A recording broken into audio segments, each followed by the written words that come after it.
Assalamualaikum warahmatullahi wabarakatuh. Selamat pagi anak-anak. Bagaimana keadaan kalian pada pagi hari ini? Semoga sehat selalu ya. Perkenalkan, nama Ibu Sri Kalondari, biasa dipanggil dengan Bu Eka. Sebelum kita melangkah ke video yang akan kita bahas, alangkah baiknya kita membaca doa terlebih dahulu menurut agama dan kepercayaan kita masing-masing. Berdoa dimulai. Selesai. Dan jangan lupa selalu mematuhi protokol kesehatan dengan 3M ya. Yang pertama, memakai masker. Yang kedua, mencuci tangan di air yang mengalir. Yang ketiga, selalu menjaga jarak.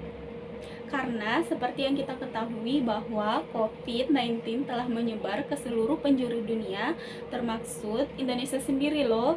Jadi kita para masyarakat harus tetap mematuhi protokol kesehatan dengan melakukan 3M yang tadi. Yang pertama, memakai masker. Yang kedua, mencuci tangan di air yang mengalir dengan sabun. Dan yang ketiga, selalu menjaga jarak dimanapun kita berada. Pada video kali ini, kita akan belajar PPKN ya, atau Pendidikan Pancasila dan Kewarganegaraan. Dalam pembelajaran PPKN di semester 1 ini atau semester ganjil, kita akan membahas 3 bab ya. Tapi kali ini Ibu akan membahas bab 1 terlebih dahulu. Dalam pembelajaran PPKN di semester 1 ini atau semester ganjil, kita akan membahas 3 bab ya.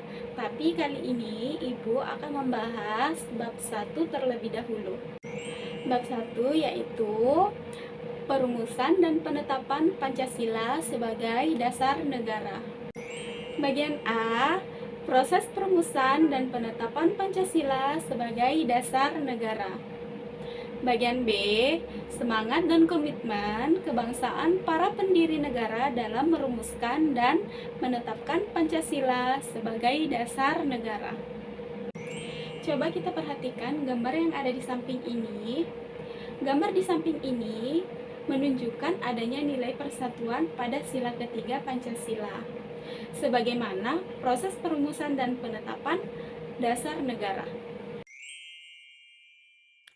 Kemudian, apa itu BPUPKI? Ayo, siapa yang tahu?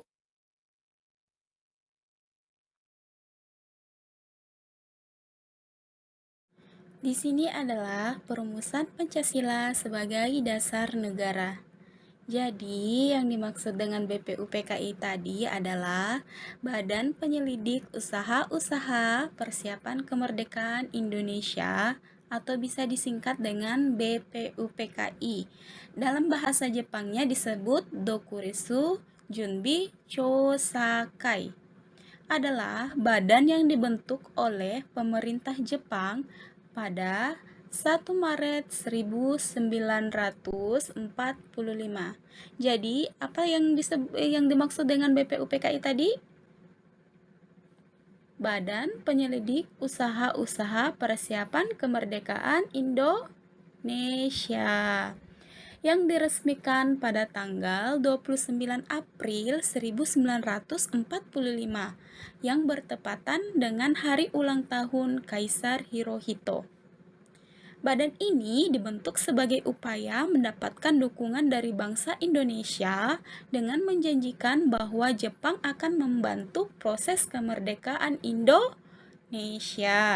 Jadi di sini BPUPKI beranggotakan 67 orang yang diketahui oleh Dr. Kanjeng Raden Tumenggung, Rajiman Diningrat sebagai ketua dan wakil ketuanya Ichibangase Yoshio dari Jepang dan Raden Panji Soeroso.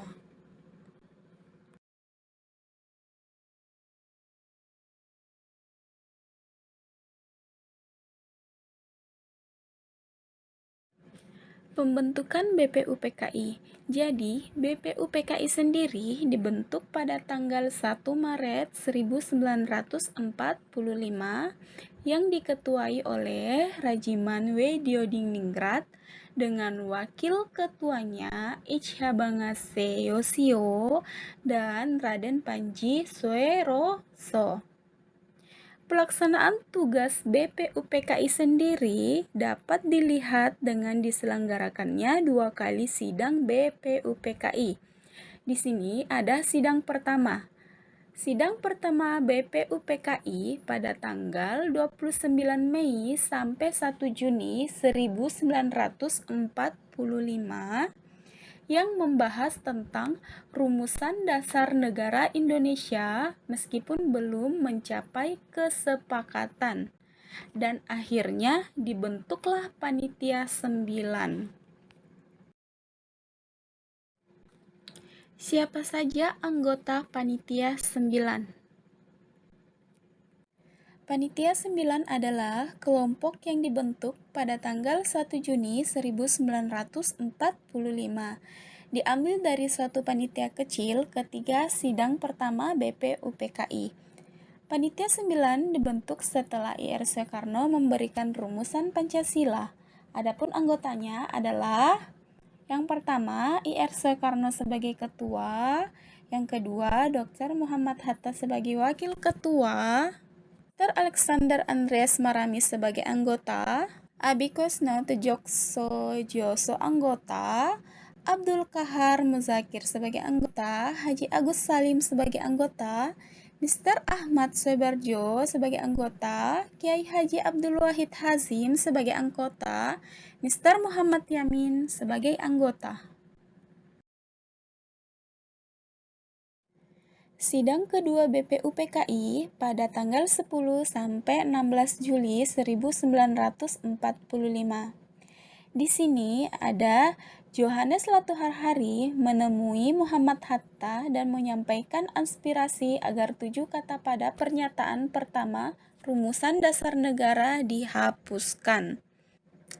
Jadi, kata pada pernyataan pertama rumusan dasar negara yang disampaikan oleh Johannes Latuharhari kepada Muhammad Hatta adalah ketuhanan dengan kewajiban menjalankan syariat Islam bagi pemeluk-pemeluknya. Ketika Johannes Latuharhari selaku salah satu perwakilan warga Indonesia Timur menemui Muhammad Hatta dan menyampaikan aspirasi agar 7 kata pada pernyataan pertama dihapus, setelah didiskusikan akhirnya disepakati untuk mengganti pernyataan pertama menjadi ketuhanan yang Maha Esa.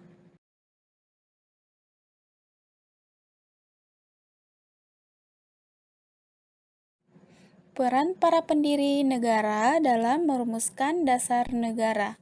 Jadi di sini ada 3 tokoh yang merumuskan dasar negara. Yang pertama, rumusan dasar negara usulan Mr. Muhammad Yamin tanggal 29 Mei 1945. Yang pertama, peri kebangsaan, yang kedua, peri kemanusiaan, yang ketiga, peri ketuhanan, yang keempat, peri kerakyatan, dan yang kelima, kesejahteraan rakyat. Yang kedua adalah rumusan dasar negara usulan Prof. Dr. Suepomo pada tanggal 31 Mei 1945.